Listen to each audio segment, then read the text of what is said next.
Hi, my name is Hat here. I am bringing you Week 14 of Season 2 of the GBA. This is the last regular season game, and this is the game against Steve.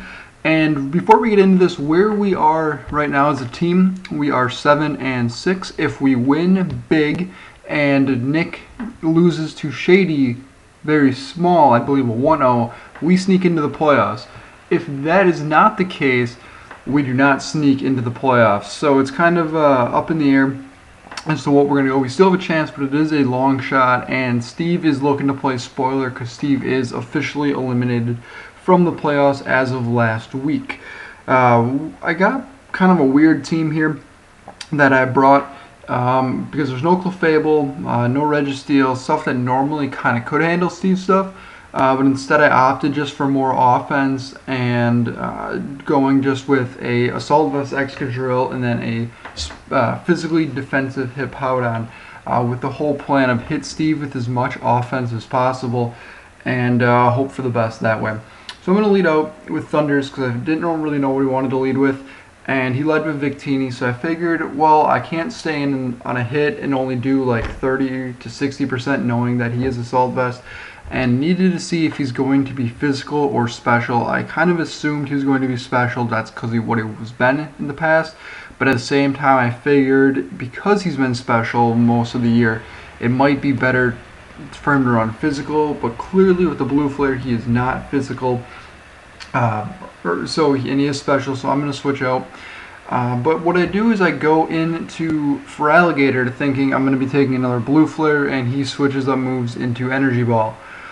So that was fun right there, losing Feraligatr basically right off the get-go because I am going to be slower. Because I am not a bulky, or I'm not a fast D-Dance set. I'm actually a bulky Swords Dance set without Aqua Jet. So basically Feraligatr does nothing, which for Steve is probably perfect because he still hates that pick because of Aegislash. But I figure with the Sand Up and the Assault Vest, I'm going to be able to take hits and I'm going to be able to scare him out into Excadrill, or when I go into Excadrill. So I figured he's going to go into Landers, so I'm not going to Earthquake. I'm just going to go for basic chip damage of Rock Slide. Basically, break any sashes of anything you wanted to come in, or just be able to hit everything because I knew Earthquake wasn't going to do that. So already it's not looking good for me because I can't lose anything else in this game because I just lost Feraligatr. But I'm going to predict the Stealth Rex here, and I'm going to go into Thundurus. And here I get really ballsy because I go, if Steve knows he's bulky and can live in HP Ice, he's going to stay in and he's going to Stone Edge me. And I knew that because he's leftovers, he was on the bulky side. But little does Steve know, I do not carry Hidden Power Ice on this Thundurus. I had Hidden Power Flying because I thought Virizion was going to be a huge issue with my team being that it's so ground-based. But I predict I get a nice nasty plot up. Here I predict him to go back into Landers, expecting the Thunderbolt. And I go for Hidden Power, which isn't the biggest deal because that at least hits everything. But here's where things get bad. He gets a Scald, Burn, Crit, which severely takes out my Thundurus here because now its longevity is basically dead after this turn. I do get the one kill with that, but then Life Orb kicks in and then the Burn takes over. So had I not had that Burn or that Crit, Thundurus would have been around for quite some time, and he had that free +2. So I'll get right there, I'm out of the playoffs because I lost 2 Pokemon. So the best I can do is 4. The best case scenario here now is just go into Hippowdon, get the Sand back up, and see what he wants to do. He goes into Greninja, he makes a smart play. He is Scarfed, which I expected from the get-go because with him being Scarfed, he outspeeds everything on my team, even if I throw a Scarf on something, because my fastest thing is Thundurus, which is base 111, I believe, and Greninja is base 122, I think it is, or 120, something of the sort. So I can't outspeed this thing. But I'm going to go in here, and I don't know why he switched. Maybe he thought I was Scarf in the Sand. I'm not sure, but he goes back into Landorus, get the Intimidate off again. And I'm just going to Rapid Spin because I do have Charizard sitting in the back. So maybe if there's some way I can get up another D-Dance or two, I can start doing what I did last time against them and just sweep of Zard.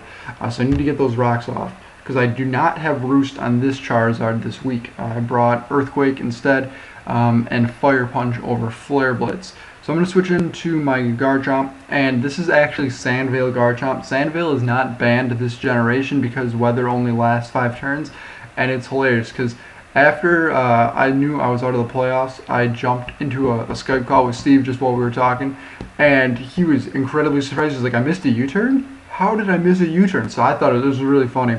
But I do get up a sub, and had I brought sub Swords Dance Garchomp, that would have been the best thing I probably ever could have done.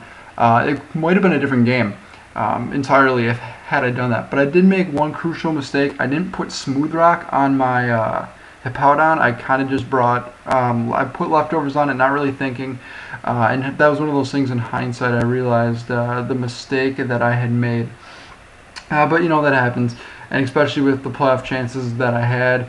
I mean, yes, it's a bad thing that I wasn't as prepared, I guess, but at the same time, I was playing kind of just to play at this point, because I knew just the way Nick's team matched up against Shady, for the fact that Shady needed to win 1-0 would have been incredibly difficult to do, just because of the matchups. But I'm going to switch out here, and I figured this is my chance to do this. So I'm going to go into Charizard, and he goes for Ice Beam, which does like maybe 10 damage, maybe a little more. Yeah, a little more, but he gets the freeze. And I'm like, you've got to be kidding me.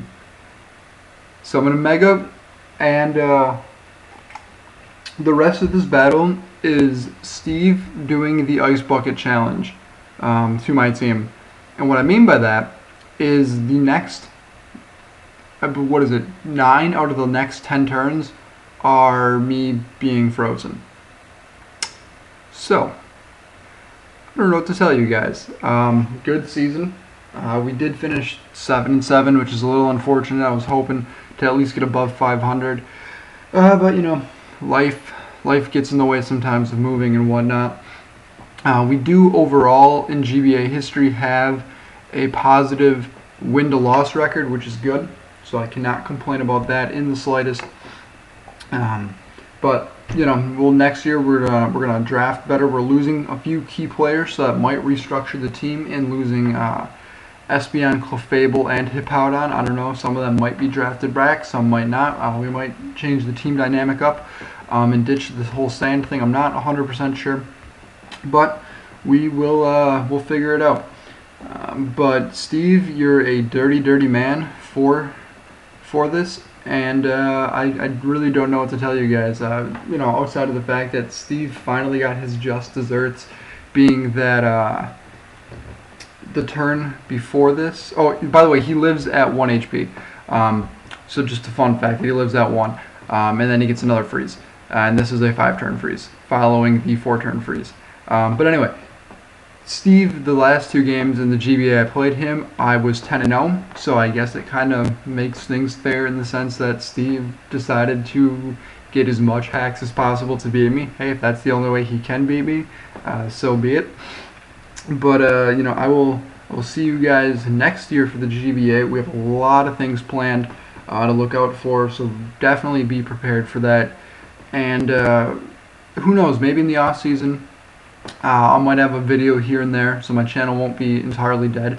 Hopefully I will be able to get at least some kind of battle up every now and then, so that way, you know, you guys aren't just waiting around. But I do believe the start of Season 3 will be in January. We'll be drafting in December, so like I said, be on the look out for that. But in the meantime, the playoffs will be ongoing, so make sure you follow the GBA Twitter and all the battlers in the playoffs. So thanks for watching. Steve, I hate you, but what are you going to do about it? So go